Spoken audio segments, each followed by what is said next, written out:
అత్త కోడలు ఛానల్ అందరూ బాగున్నారా? ఈరోజు మేము ఒక నాన్ వెజ్ కర్రీ చేస్తున్నామండి. కర్రీ కాదు, ఫ్రై.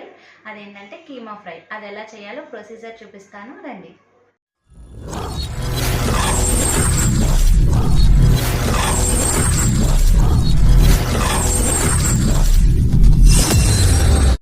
సో ఒక ప్యాన్ పెట్టుకొని ఆయిల్ వేసుకుంటున్నాను.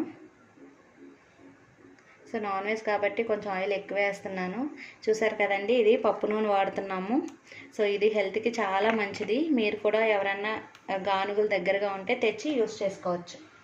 సో ఆయిల్ కొంచెం హీట్ అయిన తర్వాత దీంట్లోకి ఆల్రెడీ నేను కోసి పెట్టుకున్న ఆనియన్స్ వేస్తున్నానండి. చిన్న ఆనియన్, ఎందుకంటే ఇది నేను తీసుకున్నది ఒక 1/2 కిలో కైమా. సో దానికి తగ్గట్టు కొంచెం చిన్న ఆనియన్ ఒకటి కట్ చేసి పెట్టుకున్నాను. అలాగే 3 పచ్చిమిరపకాయలు చిన్నవి. ఇవి బాగా ఫ్రై అయ్యే వరకు పెట్టుకున్నాను.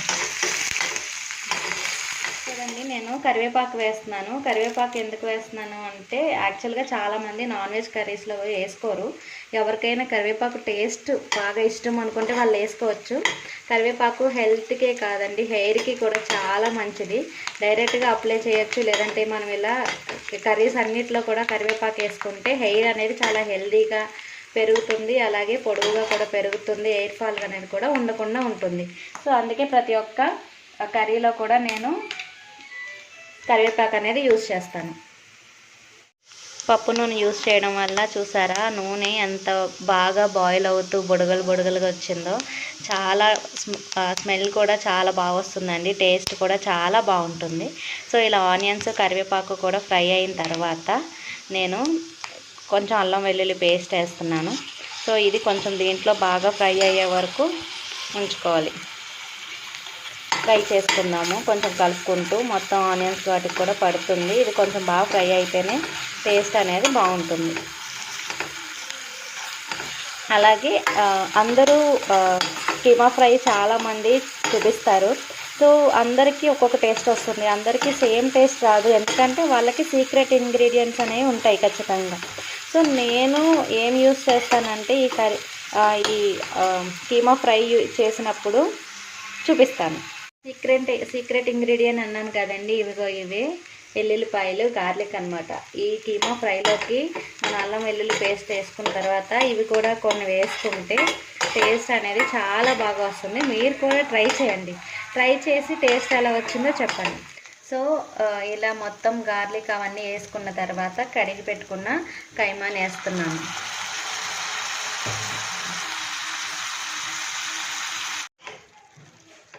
సో కైమా మొత్తం వేసుకున్న తర్వాత ఒకసారి ఇలా తిప్పుకొని దీంట్లోకి మనం మసాలాస్, అదే ఉప్పు, కారం, పసుపు, మసాలా అన్నీ కూడా యాడ్ చేసుకుందాం. సో కైమాలోంచి నీళ్ళు రావడం స్టార్ట్ అయిపోయిందండి. సో మనం దీంట్లో ఫ్రై చేస్తున్నాం కాబట్టి అసలు ఆయిల్ అనేది యూజ్ చేయక్కర్లేదు. కైమాలోంచి వచ్చే వాటరే చాలు. సో దీంట్లోకి సరిపడినంత ఉప్పు వేస్తున్నాను. కావాలంటే ఉప్పు తర్వాత చూసుకొని వేసుకోవచ్చు. తక్కువ వేసుకోండి కానీ ఎక్కువ వేసుకోవద్దు. అలాగే పసుపు, ఒక 1/2 టీ స్పూన్ పసుపు వేసాను.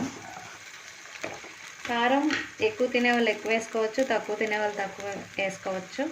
సో నేను ఎంత తింటాననే దాన్ని బట్టి నేను వేసుకుంటున్నాను. నెక్స్ట్ గరం మసాలా.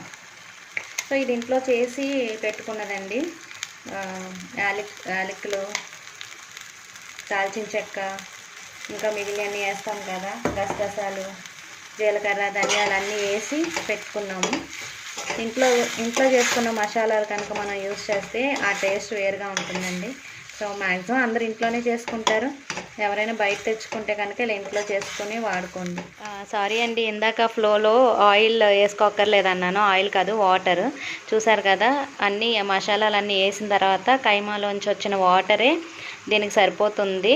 సో దీన్ని కొంతసేపు సిమ్లో పెట్టేసి మగ్గనిద్దాం. సో తర్వాత ఎలా వచ్చిందో చూసారు కదండి, మధ్యలో ఇలా కలుపుకుంటూ ఉండండి. వాటర్ మొత్తం ఇంకిపోయాయి, అంటే మటన్ మొత్తం ఉడికిపోయినట్టే. కావాలంటే ఒకసారి మీరు కొంచెం టేస్ట్ చూసి ఉప్పు, కారం అన్నీ చెక్ చేసుకుని ఏమైనా సరిపోతే కనుక ఏమైనా తక్కువైనట్టు అనిపించినా ఇప్పుడే వేసుకోవాలి. సో సో చూసారు కదండి ఎంత రెడ్డిష్గా ఎంత బాగుందంటే, నేను ఇప్పుడే టేస్ట్ చూసాను, చాలా బాగుంది. ఉప్పు సరిపోకపోతే వేసుకున్నాను కూడా. సో ఎవరైనా ఉప్పు సరిపోకపోతే ఈ టైంలో ఉప్పు వేసుకోండి.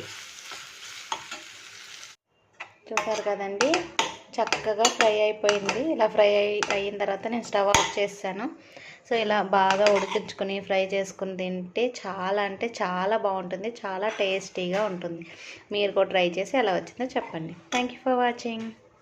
ఇందాక కిచెన్లో వెలుతురు లేదండి, అందుకే బ్లాక్గా కనిపించింది. సో మీకు చూపిద్దామని మళ్ళీ వెలుతురులోకి తీసుకొచ్చి వీడియో చేస్తున్నాను. సో చూసారు కదా ఎంత రెడ్డిష్గా ఉందో. మీరు కూడా తప్పకుండా ట్రై చేసి ఎలా వచ్చిందో కామెంట్స్లో పెట్టండి. ఈ వీడియో కనుక మీకు నచ్చినట్టయితే ప్లీజ్ లైక్ చేయండి. మీరు నా వీడియోని ఫస్ట్ టైం చూస్తే సబ్స్క్రైబ్ చేసుకోండి. Thank you for watching. Bye bye.